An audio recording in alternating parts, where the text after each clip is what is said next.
আমার মা, পিঙ্কু মা, আমার ছোট্ট পিঙ্কু ছাতের রোদ্দুর থেকে এসে নিজে কিছুক্ষণ আলাদা খাঁচার মধ্যে থাকবে। তারপরে ওনার লাঞ্চের টাইম, ওনার লাঞ্চে আমাকে অনেক তরিবাত করে দিতে হয়, সেটাও আমি দেখাচ্ছি। এই আমার পিঙ্কু সোনার লাঞ্চে থাকবে ডিম সেদ্ধ, আলু সেদ্ধ, সঙ্গে চিড়ে সেদ্ধ। আমাদের মেয়ে ভাত খেতে একদমই পছন্দ করে না, ভাত খেতে চায় না। আর রোজই যে ওর মাছ মাংস চলবে সেটাও না। আমাদের মেয়ের অনেক বিচার আছে, একটা জিনিস এক নাগারে কোনো দিনই চলবে না। তাই জন্য আমাকে আলাদা বেছে বেছে কোনো দিন মাছ, কোনো দিন মাংস, কোনো দিন ডিম।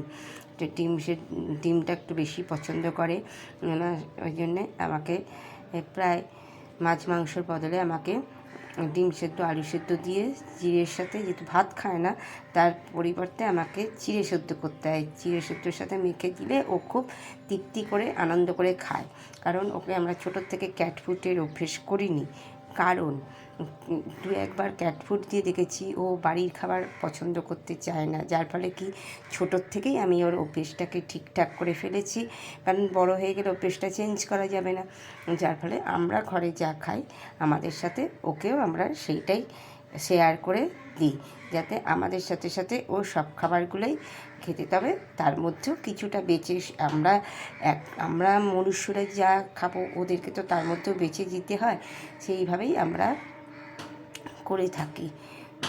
এতক্ষণ আমাদের মেয়ে ছিল ছাদে, তো তাকে এখন আমি নিচে নামিয়ে এনেছি, এনে এবারে ওকে লাঞ্চের ব্যবস্থা করব। এই খাবে কেন,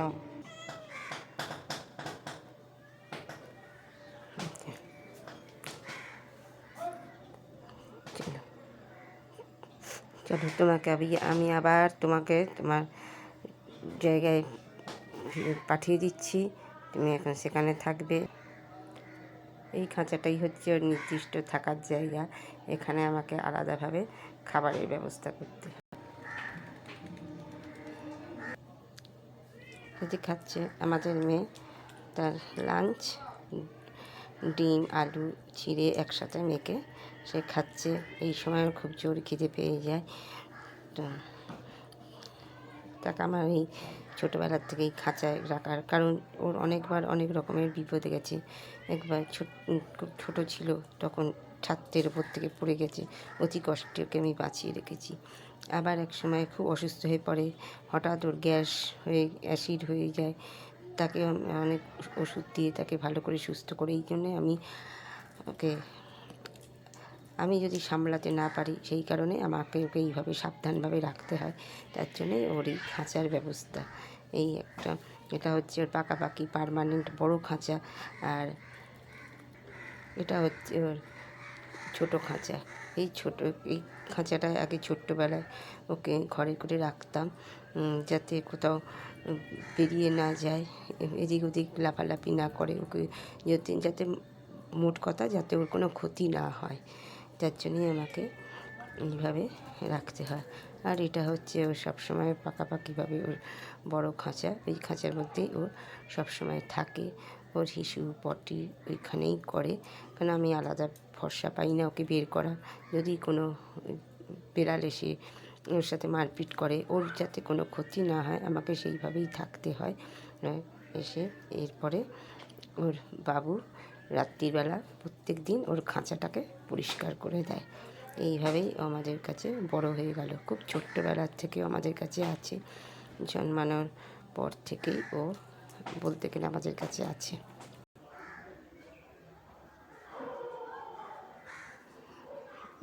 আমাদের ছোট্ট মেয়ে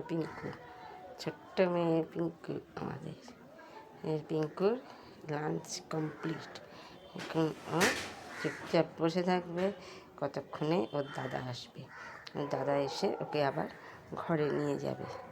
এটাই হচ্ছে ওর রোজকার জীবনযাত্রা। এইভাবেই আমাদের ছোট্ট পিঙ্কু। ও যখন আমার কাছে আছে তখন ওর 1 মাসও বয়স হয়নি, তখন থেকে ও আমাদের কাছে রয়েছে। সেই থেকে আজকে আমার পিঙ্কুর হচ্ছে 3 মাস বয়স। ও আমাদের কাছে এইভাবে সোনা মেয়ে হয়ে, ছোট্ট মেয়ে হয়ে এইভাবেই আমাদের কাছে রয়েছে।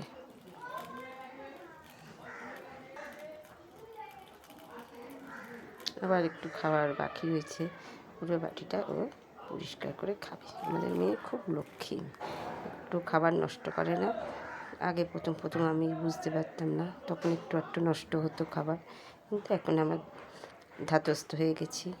ও বুঝতে পারে সবটা, আমরাও বুঝতে পারি ওর ব্যাপারটা করে। আমাদের এখন সোনা লক্ষ্মী বাবুর আদরের মেয়ে, দাদার আদরের বোন, আমাদের ছোট্ট মেয়ে পিঙ্কু।